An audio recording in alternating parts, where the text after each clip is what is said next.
Olá, meu nome é Cleilton Amaral, professor de Geografia, e o nosso estudo é voltado para os alunos do 7º ano do ensino fundamental.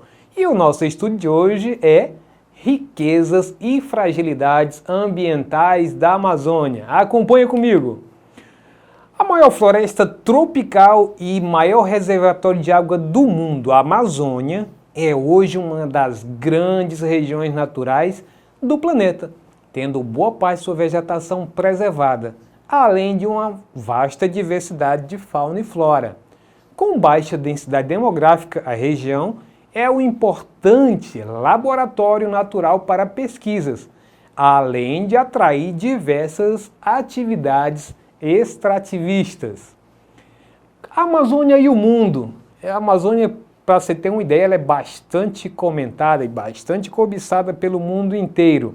A Amazônia atraiu a atenção do mundo pela biodiversidade e pelo estoque de recursos estratégicos necessários para a geração das inovações tecnológicas, que mais na frente eu vou mostrar para vocês que é bastante interessante a gente saber disso.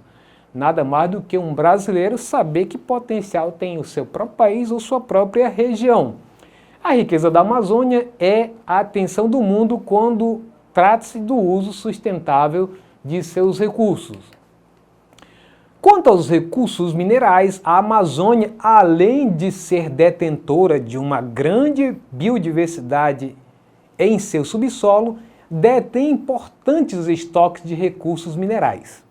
Os estudos mostram que a região amazônica é detentora de grandes estoques de ferro, manganês, alumínio, cobre, zinco, níquel, cromo, titânio, fosfato, ouro, prata, platina, paládio, ródio, estânio, tungstênio, nióbio, tântalo, zircônio, terras raras, urânio e diamante.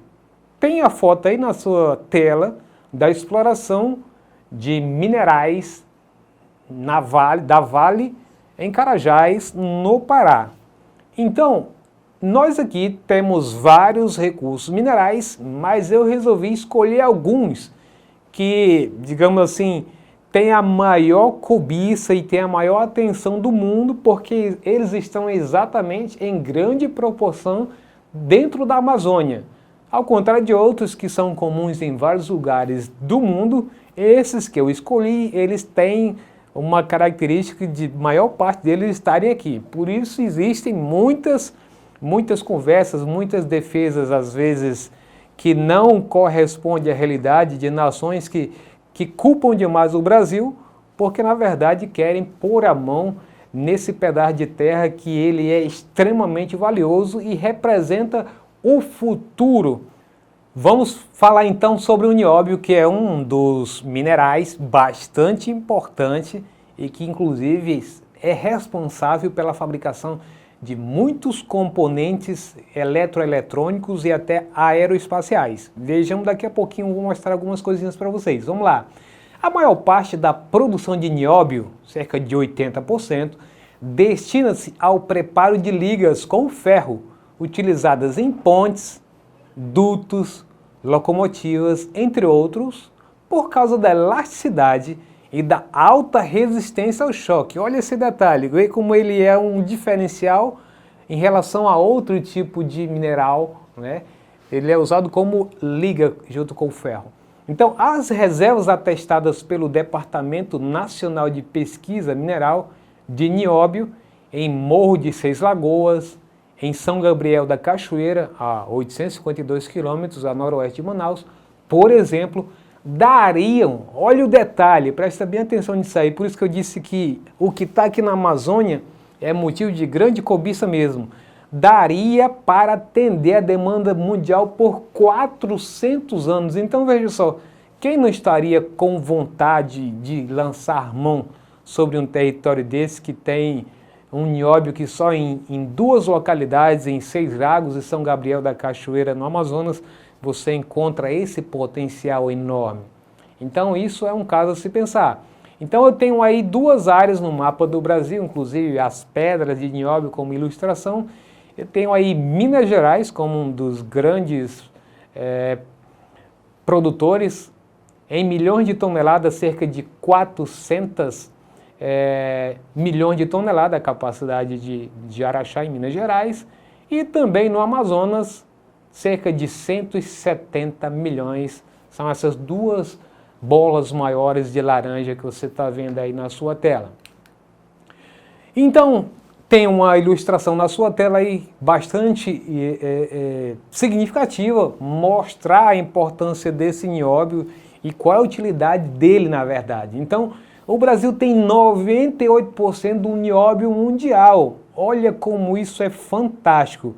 Isso, se bem aproveitado pelos governantes, isso pode ser, quem sabe, o salto para o desenvolvimento do país, se de fato o país puder agregar valor a esse produto e começar, inclusive, a incentivar pesquisa acerca dele e começar a, inclusive, dar incentivos para que empresas possam produzir componentes aqui no próprio país que possam usar esse mineral. Essa é uma das saídas. Então você tem aí a utilização para questão de saúde, para fabricação de componentes de aeronaves, componentes para computadores, chips, microchips e etc. Para fabricação de componentes para espaçonaves, né? Principalmente essas que são lançadas para o espaço, né? Os foguetes, as naves espaciais, e também para os satélites. Então veja que grande parte das coisas que se referem, inclusive, à estratégia dos países, estão presentes nesse mineral que pode, inclusive, fabricar caças de guerra. Então essa é a importância dele, e o Brasil passa a ter um olhar especial porque 80% do nióbio está aqui. Quanto à extração do ouro, o destaque que eu quero dar é: tanto garimpos legais como ilegais movimentam cerca de 20 a 30 toneladas de ouro por ano no país, segundo estimativas citadas pela Agência Nacional de Mineração, ANM, e pela Associação Nacional do Ouro, ANORO. Não há dados seguros sobre o que é legal e sobre o que é ilegal. Em outras palavras, é possível, inclusive, que o número de ouro que seja explorado e vendido para fora seja talvez maior do que essas estimativas que você tem na tela aí. O fato é que nesse mapa que você visualiza, nós temos aí alguns pontos em azul e outros em vermelho. Em azul, tanto no Pará como em Rondônia, no Amapá e até mesmo no Mato Grosso, refere-se às áreas que são chamadas de exploração legal. E as de vermelho, que também estão exatamente no norte do Mato Grosso, no Pará nós temos duas áreas aí, e mais em Roraima você tem as áreas de exploração ilegal. Em Roraima você tem tanto o ouro como também o diamante, que é exatamente o território onde estão os Yanomami, que é uma área bastante cobiçada e bastante controversa, que ao mesmo tempo que é ilegal, às vezes também eles mesmos facilitam também a exploração em algumas áreas. Então é uma região bastante conturbada, que até a agricultura já foi expulsa dessa região, porque está numa área que é protegida por lei. E aí, vamos para a questão do estânio. O Brasil possui a quinta maior reserva de estanho do mundo, cerca de 11% do total. As reservas estão localizadas na região amazônica, província mineral do Mapoeira, no Amazonas, mina de Pitinga, e na província estanífera de Rondônia, Bom Futuro, Santa Bárbara, Maçangana e Cachoeirinha. E aí eu tenho essa ilustração na tela para você da pedra de estânio, e ela tem várias aplicações, seja ela para componentes eletroeletrônicos, seja ela para fazer utensílios domésticos, e até mesmo parafuso, quando ele vem nessa coloração bonita, é um banho de estanho que é feito para ele ficar brilhoso e bonito como está aí. Os maiores consumidores de urânio, tratando-se de energia desse mineral urânio, são as usinas nucleares. O mineral nuclear é usado para alimentar os reatores da energia, geração de energia elétrica, que já corresponde por 18% da energia elétrica do mundo. E aí nós temos o caso, a mina de Pitinga, no Amazonas, possui reserva de urânio que totalizam 144 mil toneladas. E aí temos na figura Angra 1, no Rio de Janeiro. Lembrando que no Rio de Janeiro você tem as usinas de Angra 1, Angra 2 e Angra 3. Às vezes alguma delas está ali inativa, porque às vezes está sem dinheiro para poder funcionar as suas usinas, para compra do próprio urânio, mas o fato é que existem 3. A terceira foi a mais demorada, dá várias décadas para ela ser concluída. O fato é que o urânio é um outro elemento que está presente na Amazônia e o urânio é um elemento que é tanto utilizado para fins pacíficos, como é o caso da geração de energia, seja também para fins medicinais, como alguns elementos que se usa isso aí, bem como para fins militares, que é o que mais assusta a humanidade com a questão das bombas nucleares. E aí a biodiversidade e as fragilidades ambientais. Quase 70% das espécies de mamíferos existentes no Brasil vivem na Amazônia, entre eles a onça-pintada, a sussuarana, o veado, a capivara e o boto cor-de-rosa. Estima-se que pelo menos 1/3 das espécies de insetos existentes no planeta esteja no bioma, o que representa cerca de 10 milhões. Em relação ao número de peixes, só no Rio Negro já foram catalogados 450 dessas espécies, de um total de 2.000 espécies estimadas na região. A Amazônia também é o maior habitat de répteis do mundo e abriga pelo menos 50 espécies em extinção. Em relação à madeira, é bom lembrar que a biodiversidade da Amazônia está sob forte ameaça. Dentre os vários fatores que põem em risco o bioma, destaca-se a poluição dos rios, do solo por metais pesados, principalmente o mercúrio, usado em atividades de garimpo, e principalmente o desmatamento desenfreado causado pelo uso do solo de forma irregular para atividades agropecuárias e exploração ilegal da madeira.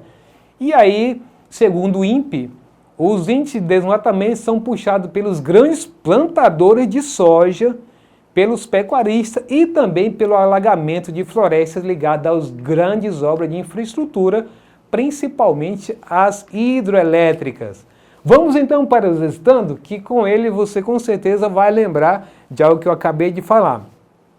De acordo com o INPE, os índices de desmatamento são puxados por pecuaristas, alagamento de florestas ligado a grandes obras de infraestrutura, como hidrelétricas, e pela expansão da fronteira agrícola, principalmente, letra A, grandes plantadores de soja, letra B, cultivadores de malva e juta, letra C, cultivadores de guaraná, letra D, grandes plantadores de banana.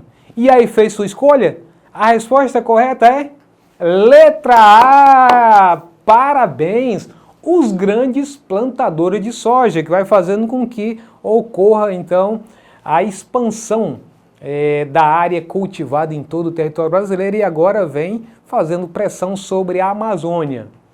Com isso, a gente encerra a nossa aula de hoje. Espero que tenha sido proveitoso para você. E se você quiser acessar essa aula ou qualquer outro componente curricular, basta acessar a plataforma Eduque. Um abraço para todos e até a próxima!